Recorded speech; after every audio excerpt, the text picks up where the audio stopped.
Buenas tardes. Primero quisiera agradecer al comité organizador del 21º Congreso Nacional de Ingeniería Civil por la invitación que me han hecho para poder compartir con ustedes la conferencia La Red Acelerográfica CIFUNI como aporte para las ciudades sostenibles.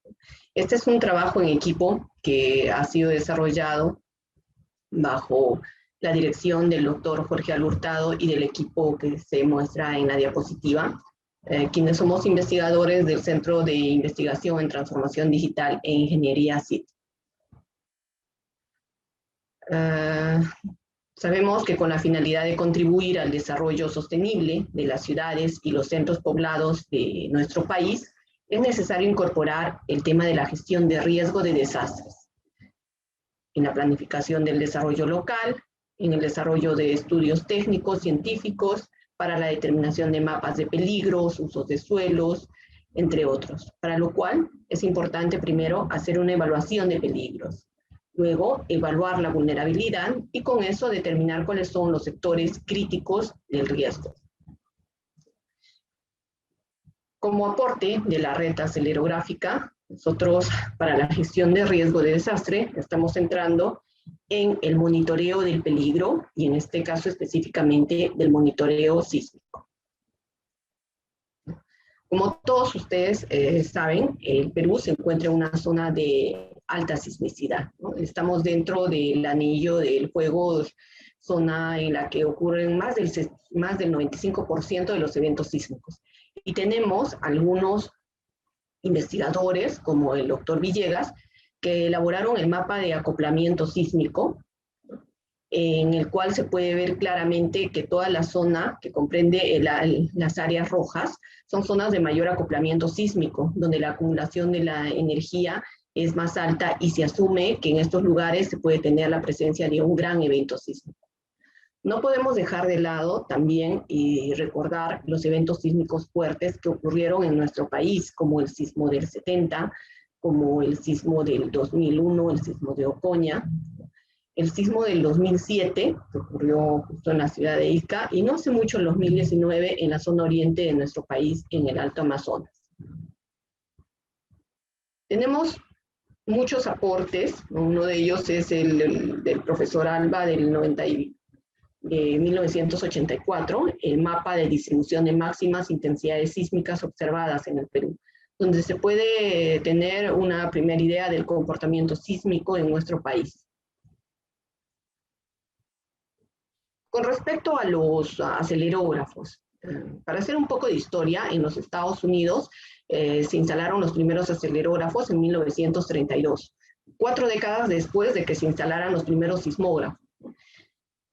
En 1980, ellos tenían aproximadamente 1.700 acelerógrafos en los Estados Unidos. 1.350 de estos se encontraban en California. En Japón, cerca a los años 80, también ellos tenían un total de 1.400 acelerógrafos instalados. En el Perú, nosotros a la fecha tenemos 279 equipos acelerográficos. Y el primer acelerógrafo instalado fue en la ciudad de Lima, en Parque de la Reserva, en el año 1944. Estos acelerógrafos corresponden a diferentes redes acelerográficas, ¿no? Por un lado tenemos la red UNI, conformada por el SISMIT-UNI y el posgrado FIJUNI, que cuentan con 37 y 45 acelerógrafos respectivamente. CENCICO, que ha implementado con acelerógrafos sus diferentes sedes, con un total de 14. El CIP, que tiene un total de 34 acelerógrafos, el IGP 130, y por la norma E030 se tiene edificios instrumentados que hacen un total de 19 acelerógrafos, ¿no? Con lo que tenemos 279 equipos acelerógrafos. Voy a enfocarme más en la red acelerográfica del posgrado FICUNI. Esta red se ha implementado a partir del año 2013. En el transcurso de este tiempo se ha trabajado con acelerógrafos de la marca RED. El modelo es 130 SMA, el cual tiene como característica principal el uso del protocolo de comunicación Ethernet, ¿no? Actualmente se cuenta con un total de 45 registradores acelerométricos que se han instalado desde el 2013 hasta el 2021. Estos equipos envían información en tiempo real directamente a un servidor de la UNI. Y eso es lo que les quiero contar un poco, cuál ha sido esta experiencia y cómo contribuimos con los programas de ciudades sostenibles. El servidor que recibe toda la información y la data se encuentra en el CETIC de la UNI y cuenta con software que son propios también de la marca RT, como el RTView, el RT Display y el RTCC, y programas trabajados por el equipo de investigadores del CITI. Estos equipos, ya sea el modelo 130 SMA o el modelo 130 SMHR, cuentan con una batería interna que dura 48 horas. Ustedes saben que después de que ocurre un sismo, generalmente se pierde la energía. Entonces, este equipo tiene que estar preparado para seguir recibiendo la información, seguir grabando la información de los diferentes eventos sísmicos. Entonces, por eso es que cuenta con una batería de 48 horas. Aquí muestro la ubicación de todos estos equipos acelerográficos que pertenecen al posgrado FIJUNI, ¿no? Se puede ver la ubicación Mala, Pacasmayo, Unipetro, en general en diversas universidades del Perú. La UNI ha firmado convenios con más del 90% de las universidades nacionales de todo el país, en los cuales se ha instalado un equipo acelerográfico de manera cooperativa. Los últimos equipos acelerográficos instalados corresponden al Museo de Pachacama, a la Universidad Nacional de la Amazonía Peruana, a dos equipos que se han instalado hace poco nuevamente en la ciudad de Tacna, uno en el mismo campus de la Universidad Jorge Basadre y otro en el Alto de la Alianza, Hogar de Madres Adolescentes, y también en convenio con la Universidad Jorge Basadre.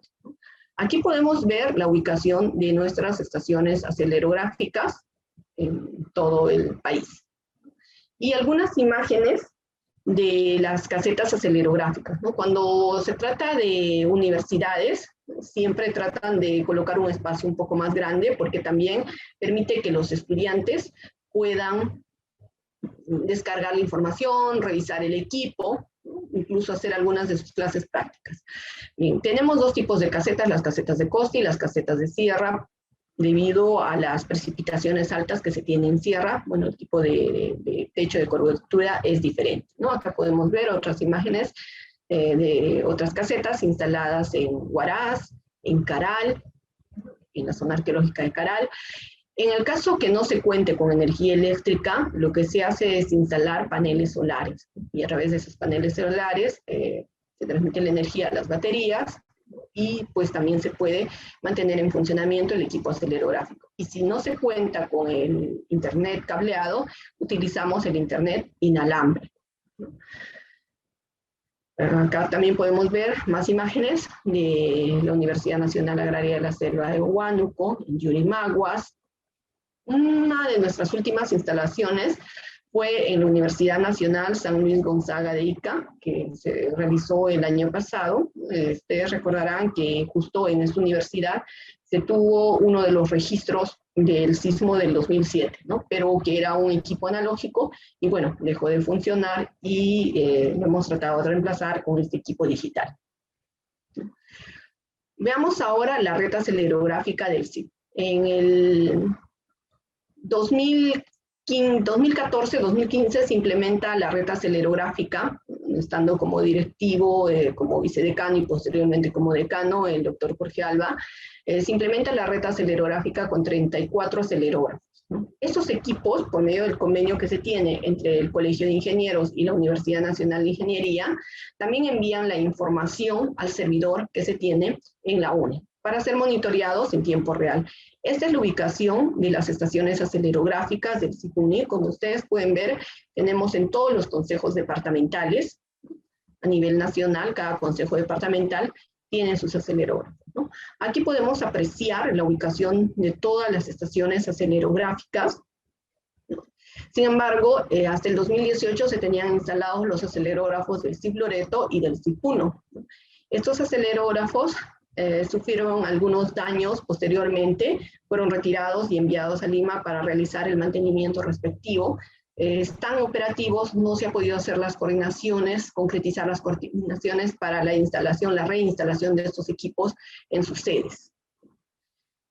Aquí también tenemos algunas imágenes de las casetas acelerográficas.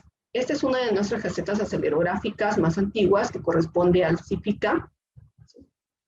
También tenemos en Nazca, Pisco, Palpa, Piura, Arequipa, en Lima, en el Consejo Nacional, en Tacna, Cusco, Moquegua, Amazonas, Huaraz, Pucallpa, Tarapoto, entre otros. La red acelerográfica Sensico, como les comentaba, cuenta con 14 acelerógrafos. Aquí se puede ver la ubicación de los mismos, ¿no? Están en Lima, Arequipa, Trujillo, Piura, Tacna, Iquitos. El modelo, entre otros, los modelos que están utilizando la red acelerográfica de Sensico son Kinemetric Obsidian, en algunos casos, y Kinemetric Basal. ¿No? Hace poco se instaló cuatro equipos acelerográficos, ¿no? En Pucallpa, Arequipa, Chorrillos y Los Olivos. También se tiene un convenio con Sensico, por lo tanto, estamos hablando de la red acelerográfica UNI, Sensico, sí. Aquí podemos ver la ubicación de todas las estaciones acelerográficas. Estamos hablando de 79 acelerógrafos que corresponden a la red UNICIP, 14 que corresponden a Sensico, con los últimos 4 que han instalado. Entonces, tenemos una distribución de acelerógrafos en todo el Perú, ¿no? Y para el mantenimiento y la operación, lo que se hace es el monitoreo en tiempo real. Lo que ustedes ven es el programa RT Display, que nos permite verificar, uno de los programas que nos permite verificar si los equipos están funcionando. Los equipos tienen 3 componentes, este, oeste, norte, sur y vertical. Entonces, cada grupo de 3 corresponde a un acelerógrafo.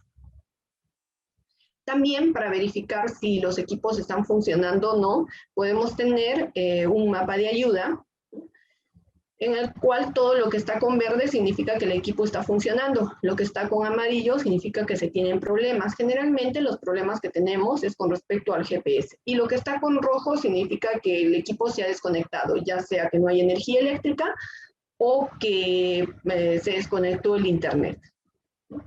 En síntesis, lo que nosotros desarrollamos dentro de esta red es que tenemos diferentes estaciones acelerográficas y todas ellas envían información a un servidor. Centralizamos la información en un servidor y a partir de este servidor recién empezamos a hacer el procesamiento de todas las señales, ¿no?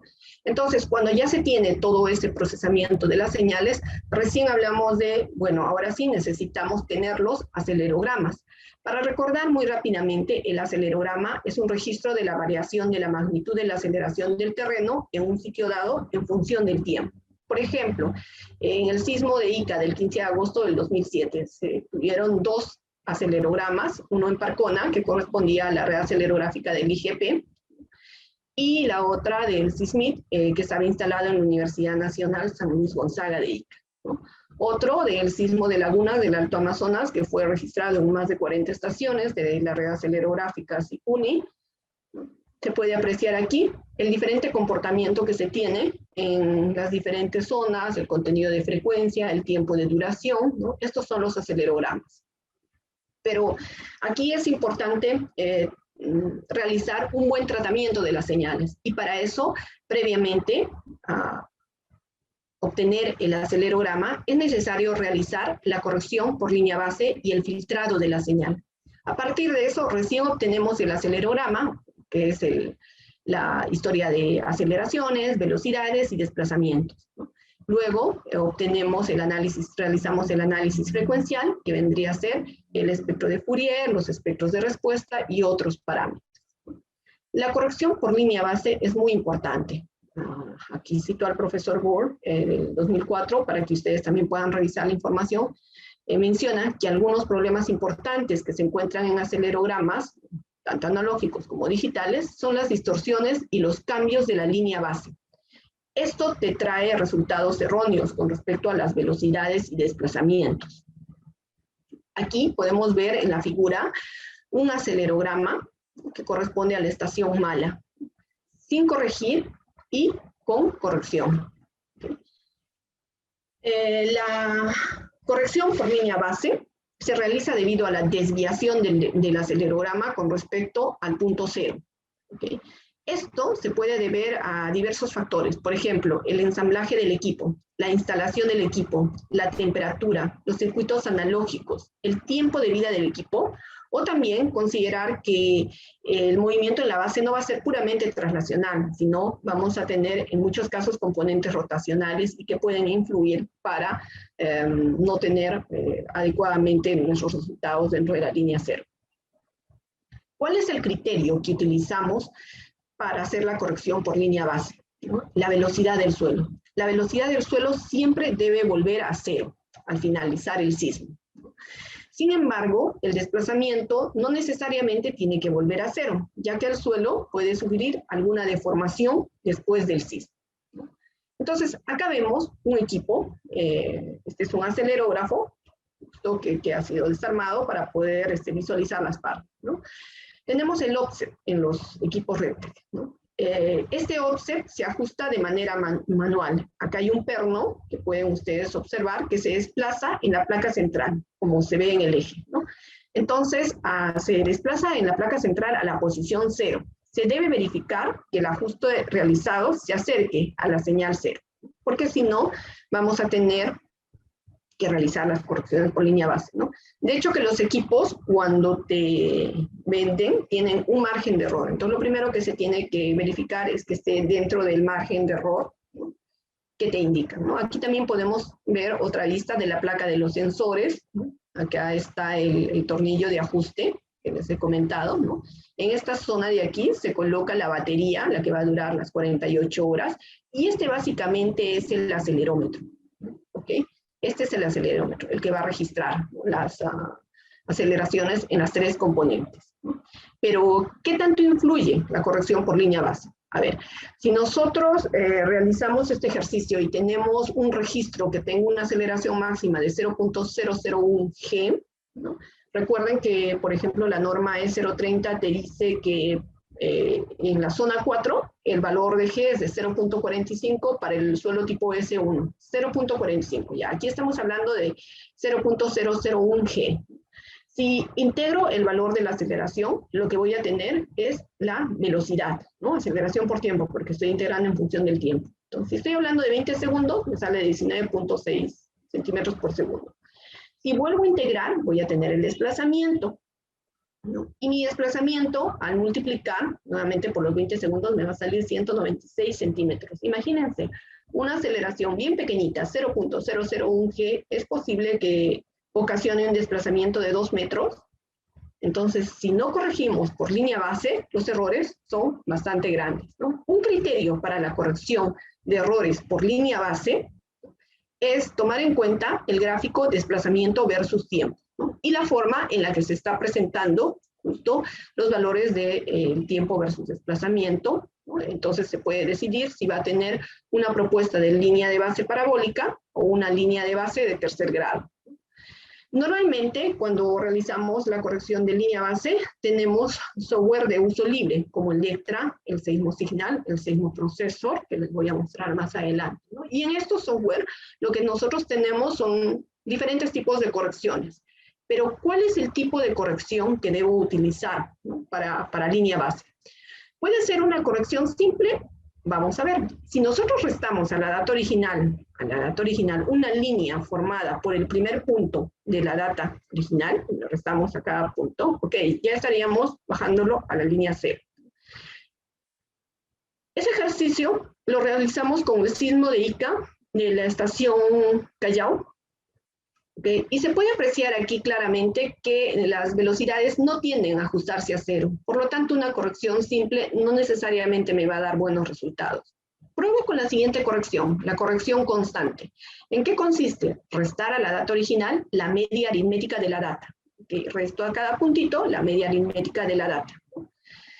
Pruebo nuevamente con el mismo registro sísmico. Sí, efectivamente, tengo ya un mejor ajuste en velocidades, pero en desplazamientos no tengo una adecuada corrección.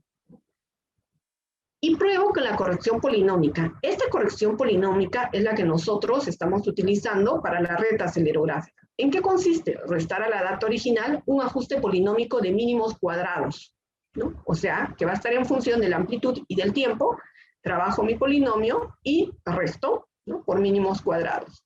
Bien, este tipo de corrección es el que nos da mejores resultados. Podemos ver el mismo evento sísmico y efectivamente la corrección es más adecuada, ¿sí? Entonces, hasta ahí hemos hablado de la corrección por línea base. Hablemos ahora del filtrado de la señal. Existe ruido, ¿no?, que se presenta junto con el sismo, ¿no? Entonces es importante que se considere que los acelerogramas digitalizados nunca van a ser puros. Entonces, ¿cuál es el propósito? Optimizar el equilibrio entre la relación señal-ruido y que sea aceptable. Va a ser imposible que eliminemos todo el ruido, pero por lo menos debemos de tener una señal aceptable, ¿no? Aquí podemos ver un ejemplo, ¿no?, del sismo de Chichi, ¿no?, y también necesita corrección y filtrado respectivo para tener los resultados adecuados, ¿no? Se observa claramente a nivel de velocidades y a nivel de desplazamientos. En muchos registros se encuentran algunos errores que no son de las características del instrumento, ¿no? Y tienen que eliminarse. Entonces encontramos falsos picos, ¿sí? Entonces, estos falsos picos, que aparentemente me darían, por ejemplo, aquí un valor de aceleración de 0.2, no corresponde, pues, así. Entonces, previamente hay que revisar la señal, si tenemos ese caso, y hay que eliminar. Entonces, los picos claramente constituyen una grave contaminación acústica en periodos cortos, pero cuando también nosotros realizamos el ajuste y el filtrado, hay que tener cuidado, porque a veces, por eliminar el ruido en periodos cortos, también estamos eliminando parte de la señal en periodos largos, ¿no? Entonces hay que saber dentro de qué rangos debo de filtrar. Podemos ver aquí dos registros del mismo evento sísmico, registrados en diferentes estaciones acelerográficas.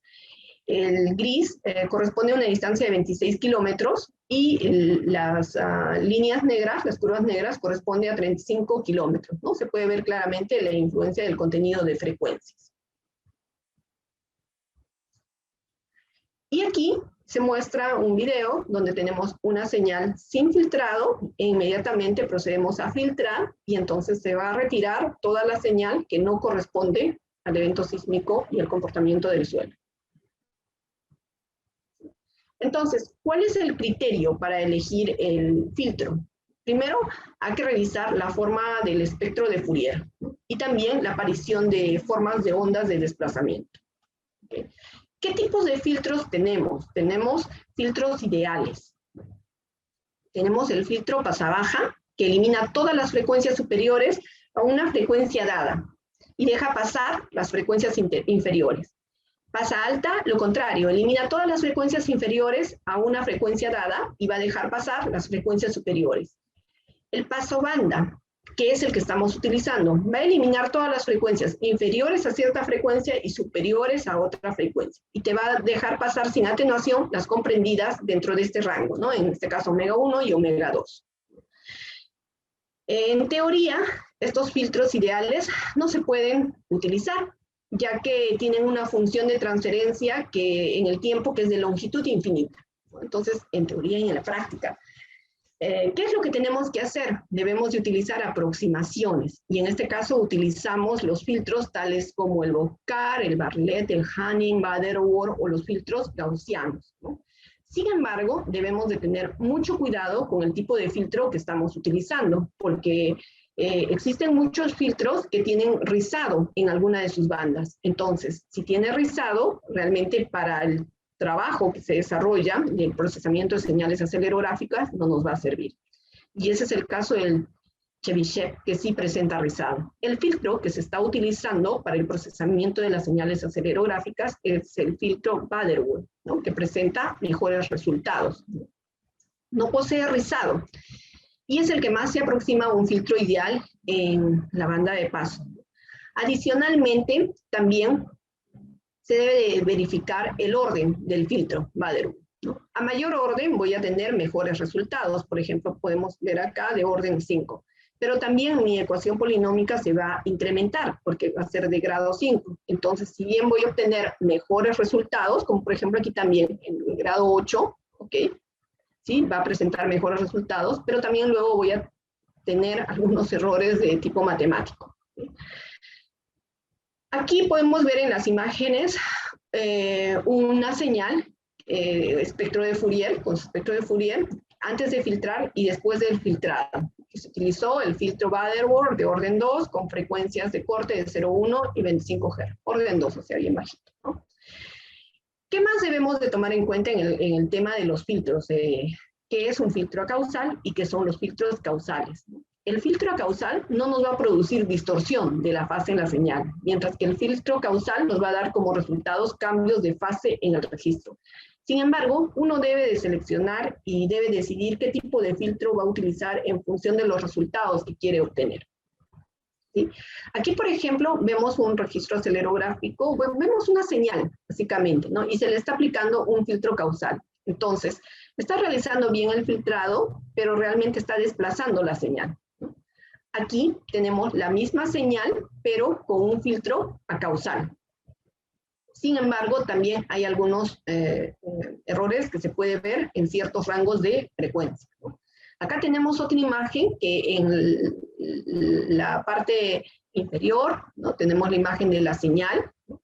Luego tenemos la línea punteada que corresponde al filtro acausal y luego tenemos la línea sólida negra que corresponde al filtro causal, ¿no? Sí, se ve claramente que el filtro causal lo que me está ocasionando es el desplazamiento de la señal, ¿sí? Sin embargo, en el tema de amplitudes tiene valores más coherentes que el filtro causal, ¿no?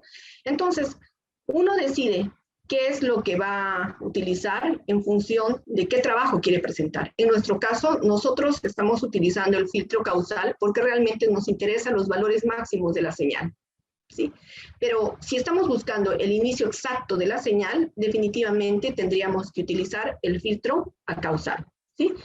Bien, entonces cuando ya tienes toda tu señal corregida por línea base y filtrada, recién pasas a realizar la lectura del acelerograma, porque ya tienes una data correcta. Se puede apreciar que también el valor de la máxima aceleración no siempre va a representar el daño que vas a tener en tus diferentes zonas. Aquí, por ejemplo, tenemos el sismo de México, que tuvo una aceleración de 162 GAL, y el tipo de suelo era blando, ¿no? Valores de aceleraciones así de altas también nosotros lo hemos tenido en otras estaciones, como por ejemplo en el sismo del 28 de mayo del 2003, se tuvo una aceleración de 143 GAL, en Palpa se tuvo otra aceleración de 102.82 GAL, pero no ha ocasionado mayor daño, ¿no? O en Pisco, ¿sí? Por lo tanto, no solamente basta tener el valor máximo de la aceleración, sino también otros parámetros como el contenido de frecuencias, la duración del evento sísmico, ¿no? Esta es, por ejemplo, la duración del evento sísmico del sismo del 23 de junio y el de abajo es de la duración del sismo del 15 de agosto del 2007, ¿no? Estamos hablando de casi 200 segundos. Acá tenemos nuevamente el registro de análisis tiempo-historia de aceleraciones, velocidades y desplazamientos del sismo del 23 de junio del 2001. Bien. Luego de que tienes tu registro tiempo-historia, tienes que pasar al análisis frecuencial, es decir, a la determinación del espectro de amplitudes de Fourier, que nos va a proporcionar un amplio conocimiento de cómo es el contenido de frecuencias del acelerograma, o sea, nos va a decir cuáles son los periodos más importantes del terremoto, ¿sí? Acá tenemos ejemplos de espectros de Fourier obtenidos de los diferentes eventos sísmicos en las estaciones acelerográficas de Tacna, 6 estaciones acelerográficas. Sin embargo, de la experiencia que hemos visto, la mejor aproximación para determinar cuál es el periodo predominante del suelo es obteniendo el cociente espectral, es decir, la división de la componente horizontal del espectro de Fourier entre la componente vertical, ¿no? Que es un tema que ha sido ya bastante estudiado por otros expositores, ¿no? El último fue Mianxue en 2019. Entonces, sí nos va a dar un mejor comportamiento del periodo del suelo. Y luego, ¿qué pasamos? Al espectro de respuesta, ¿no? Para también tener los periodos predominantes que se pueden tener en la estructura. Y aquí tenemos diferentes métodos para determinar el espectro de respuesta, como el método de las 8 constantes, de la transformada de Fourier y de Neumann-Beta, ¿no? Acá hay algunos ejemplos de el procedimiento matemático que tendríamos que seguir para determinar el método de las 8 constantes, el método de la transformada de Fourier y el método de Neumann Newmar Beta. ¿Ok? Y acá ya tenemos un reporte del sismo del 24 de enero, ¿no? Del 2019, registrado en la estación Palpa. Tenemos el espectro de Fourier y el espectro de respuesta. Ahora, ¿se imaginan realizar todo ese procedimiento manualmente? El tiempo que nos llevaría a hacer el procesamiento de estas señales. Esa es la experiencia que nosotros hemos ido trabajando durante todos estos años. Por eso es que con la idea de optimizar continuamente todos estos procesos, con los investigadores del Centro de Transformación Digital e Ingeniería, se ha tratado de mejorar y disminuir los tiempos de procesamiento de la información. Al inicio nosotros demorábamos un tiempo de 2 días cada vez que ocurría un evento sísmico. Por ejemplo, si ocurría en Ica, se tenía que viajar desde Lima a Ica, destapar el equipo, retirar el disco y empezar a procesar la información. Y recuerden que cada señal acelerográfica tiene sus 3 componentes, o sea, tienes que procesar las 3 componentes.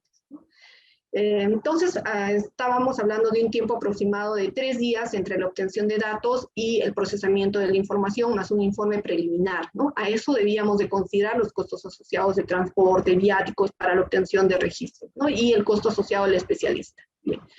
Con la optimización del procesamiento de los registros, este tiempo se acortó. Actualmente tenemos un tiempo de procesamiento de 1 minuto por cada estación. Y bueno, solamente le tendríamos que sumar los costos asociados a la revisión de la data por los especialistas, ¿no?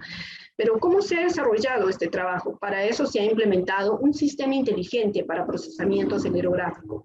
¿En qué consiste? Este sistema inteligente para procesamiento acelerográfico busca información de sismos. Previamente nosotros debemos de tener la información de nuestras fuentes oficiales, en este caso el IGP, también nuestras referencias internacionales, el USGS, el Instituto Geofísico de la Escuela Politécnica Nacional de Ecuador, por si los sismos están cerca a nuestra frontera, y hacia el sur, el Centro Sismológico Nacional en la Universidad de Chile, ¿no? Luego, CIPA hace uso de algoritmos inteligentes y diferencia los archivos de lo que son sismos de lo que no son, y empieza a procesar los acelerogramas, corrigiendo previamente por línea base y por filtrado, que les he comentado anteriormente, ¿no? Y bueno, luego finalmente tiene los registros tiempo-historia, espectros de Fourier, espectros de respuesta, ¿no? Pero no solo eso, también se ha programado un reporte preliminar, un informe preliminar, que automáticamente capta todos los resultados.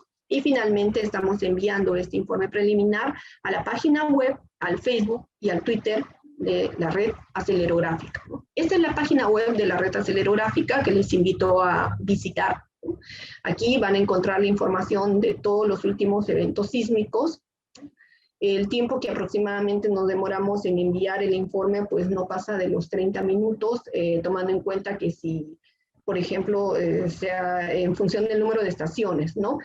Por cada estación normalmente está mejorándose ahora el tiempo del procesamiento de la señal, estamos disminuyendo, nuestra meta es cada vez disminuir y tener en menos de 1 minuto el procesamiento de la señal, ¿no?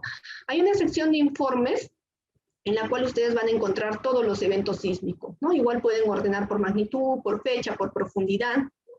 Aquí, por ejemplo, tenemos el sismo de lagunas del Alto Amazonas, ¿no?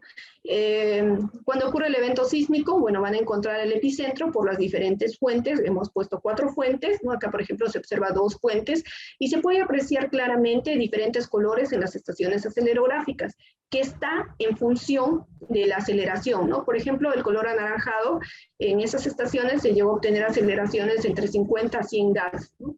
Mientras que en el sur, que también se sintió este evento sísmico, las aceleraciones fueron menores a 1, entonces ahí viene el color celeste, ¿no? Posteriormente pueden descargar el informe, ¿no?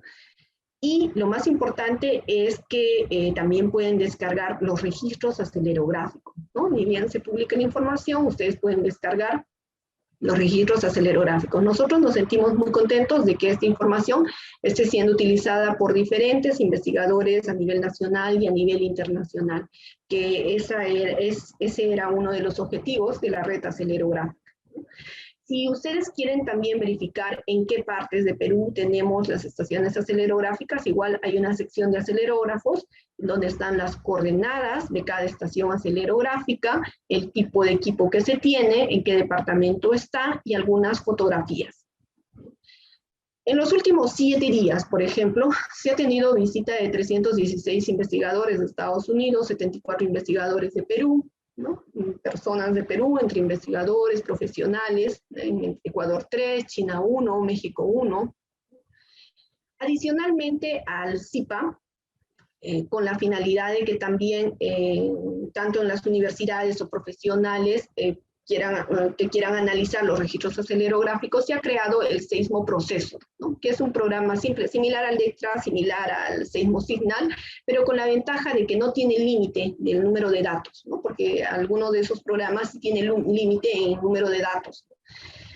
Entonces es un programa amigable que ustedes también lo pueden descargar libremente de la página web, al igual que el MicroTremorSoft, que es el programa que te permite pues, realizar el cociente espectral de los registros de microtremores, ¿no?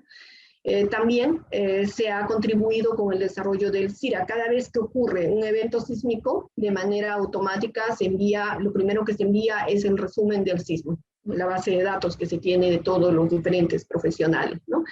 Y la elaboración de los mapas de isoaceleraciones, ¿no? Toda la información ustedes pueden descargar de la página web de la red acelerográfica en la opción de programas de software. ¿Sí? No hace mucho se recibió justo de Indecopi la patente de este equipo. Este es el CIRCA. Es sistema de control, sistema inteligente remoto para el control de acelerógrafos. ¿Qué ocurre? Que cada vez que ocurre un evento sísmico de gran magnitud, o de repente por N problemas, se corta la energía eléctrica y a veces también el internet. Entonces, se puede tener entre 2 o 3 días que si bien la información se está grabando dentro del mismo equipo, en el momento en que se reconecte la energía eléctrica y el internet, no tenemos forma de recuperarla directamente a nuestro servidor. Es así que el ingeniero Joseph Montero, junto con el equipo de trabajo de los investigadores del CIDI, ha creado este equipo, que es el CIRCA. Entonces, ¿qué te permite? Que lo colocas al costado del acelerógrafo, incluso el costo es bastante bajo, y te permite recuperar toda la información. Entonces, ni bien se restablezca la luz y el internet, a través del CIRCA se recupera la información y nuevamente se vuelve a tener toda la data, ¿no? Las publicaciones que se han dado en redes sociales, lo que estamos terminando de culminar ahora es que estos mapas de aceleraciones también salgan de manera automática y rápida, que es el ChainMap, ¿no? Con un aplicativo web. En general, lo que estamos contribuyendo es para el uso eficiente de las tecnologías actuales para la evaluación de peligros sísmicos en ciudades sostenibles a través del monitoreo sísmico que les he comentado inicialmente, también de la plataforma de vulnerabilidad sísmica. Se ha trabajado plataforma de vulnerabilidad sísmica, actualmente se tienen 1.500 encuestas realizadas y que uno puede ver también en tiempo real, ¿no? La situación de la vulnerabilidad de su vivienda. Y a inicios de este año también se ha trabajado todo lo que es el tema de la plataforma del catálogo de eventos sísmicos históricos. Se tiene un total de 151.753 sismos recopilados con su información hipocentral y epicentral de cada evento sísmico, no solamente de Perú, sino también a nivel de Sudamérica. Esto se ha trabajado en convenio con CERESIS. Y un total de 5.334 isocistas, ¿no? Que también forman parte de esta plataforma y que te permiten conocer realmente cuál es el comportamiento sísmico y cuáles han sido los peligros que se han dado a través de la historia en determinada localidad, ¿no? No podemos dejar de lado el tema de las capacitaciones. Se ha brindado diferentes capacitaciones. Los invito a ustedes que en la página web también estén enterados de las siguientes capacitaciones. Y nuestro principal aporte durante estos años, que es el resultado de todo lo que es el monitoreo del peligro sísmico, ha sido a través de los mapas de isoaceleraciones, ¿no? Podemos ver acá de los principales eventos sísmicos, los mapas de isoaceleraciones, ¿no? Del sismo de Lagunas, del sismo de Palpa, del sismo de Lomas, del sismo de Locumba, de Cañete, de Ancash, ¿no? El de Lima. Igual nuevamente en Cañete, y del último que se tuvo, que es el sismo de Mala de 22 de junio del 2021, ¿no? Instalar los acelerógrafos ha sido un gran avance, pero estamos ahora dentro del objetivo de no solamente tener acelerógrafos, sino también determinar las propiedades dinámicas de las zonas en las que se han instalado las casetas acelerográficas. Como pueden ver acá en las fotografías, hay algunas imágenes de zonas en las que se han hecho justo estos ensayos, Icapalpa, Nazca, Tamarate, ¿no? Chachapoyas, Moyobamba, Tarapoto, Jaén, entre otros. Quiero finalizar dando algunas conclusiones y recomendaciones. Como se ha visto, se ha incrementado el número de acelerógrafos en nuestro país. Se tiene 279 equipos operativos y se tienen muchos otros por instalar. Ahora existen varias redes acelerógrafas en el Perú. IGP, Sismituni, Sensico, Sipuni. Con esta información se elaborarán mapas de isoaceleraciones para el monitoreo del peligro sísmico, la microzonificación geotécnica sísmica. Además, se realizará el análisis y la simulación de la interacción sobre la estructura de las edificaciones existentes. Es importante que los acelerógrafos de cada red estén conectados a Internet para ser monitoreados en tiempo real, ¿no? Y también es necesario realizar ensayos geofísicos para determinar la velocidad de las ondas de corte y el periodo predominante del suelo. Los equipos instalados y registros acelerográficos deben ser públicos y utilizados en la definición de los parámetros de diseño sismo resistente, así como también de uso para los ingenieros, para los estudiantes de las diferentes universidades a nivel de pregrado y posgrado. La automatización de los registros acelerográficos mediante el SIPA mejoró el rendimiento de la red acelerográfica, disminuyendo tiempos de reporte a un máximo de 30 minutos luego de ocurrido un evento sísmico. La información reportada por el SIPA permitió elaborar los mapas de isoaceleraciones en un corto tiempo y la elaboración de recomendaciones para actualizar las normativas para el diseño de estructuras y construcción de edificaciones sismo resistentes en Perú. Eso era lo que quería compartir con ustedes. Sí, muchas gracias. Muchas gracias, ingeniera. Hay dos consultas. La primera nos dice del ingeniero Carlos Herrías, ¿cuál es el criterio para elegir la ubicación de un acelerógrafo? ¿Existe un lugar mejor que otro? Bien, en un país como el nuestro, en el que no se tenía anteriormente una red acelerográfica, en realidad cualquier lugar es el adecuado. Sin embargo, si nosotros avanzamos con los mapas de microzonificación sísmica, como se ha hecho en Lima, se tendría que priorizar las zonas que tienen el comportamiento, el menor comportamiento, el comportamiento menos adecuado, ¿no? Por ejemplo, en el caso de Tacna, después del sismo se vio claramente que los distritos de Ciudad Nueva y del Alto de la Alianza tenían mayores daños, ¿no? Entonces, en la ciudad de Tacna nosotros tenemos algo de 3 o 4 acelerógrafos instalados en estos distritos, ¿no? Y hay distritos que tienen pues suelos mucho más rígidos, ¿no? Pero si ustedes se han dado cuenta, la cantidad de acelerógrafos que tenemos, la fecha es muy poquita, ¿no? Bien, el mismo ingeniero le consulta, ¿qué diferencia existe entre el acelerógrafo y acelerómetro? Ya, esa es una pregunta interesante porque cuando uno revisa la bibliografía, nosotros tenemos a muchos autores que siguen denominando el tema del equipo en sí al acelerógrafo, ¿no? Y porque se asume que el acelerógrafo tiene dentro de sí el sensor y ese sensor es el acelerómetro, ¿no? Como lo mostré anteriormente en mis diapositivas. Entonces, a todo el equipo están denominando acelerógrafo, ¿sí? Pero existe otro grupo de investigadores que te dice, no, vamos a denominar acelerómetro, porque ahora ya estamos pasando, toda la información está digitalizada, ¿no? Entonces, por lo tanto, ya no va a realizar la gráfica que antes realizaban estos equipos, los acelerógrafos, de manera analógica, ¿no? Sin embargo, ambos términos están utilizados por diferentes redes, ¿no? Entonces, sí, ha sido incluso motivo muchas veces de discusiones qué término vamos a utilizar, el acelerógrafo o acelerómetro, ¿no? Yo me iría más por el tema del acelerógrafo, entendiendo que dentro del acelerógrafo tienes el sensor y ese sensor es el acelerómetro. Bien, ingeniera, de parte del 21 Congreso de la Ingeniería Civil, le felicitamos su ponencia. Muchas gracias por compartir sus conocimientos con todos nosotros. Muchas gracias, ingeniera. Muchas gracias.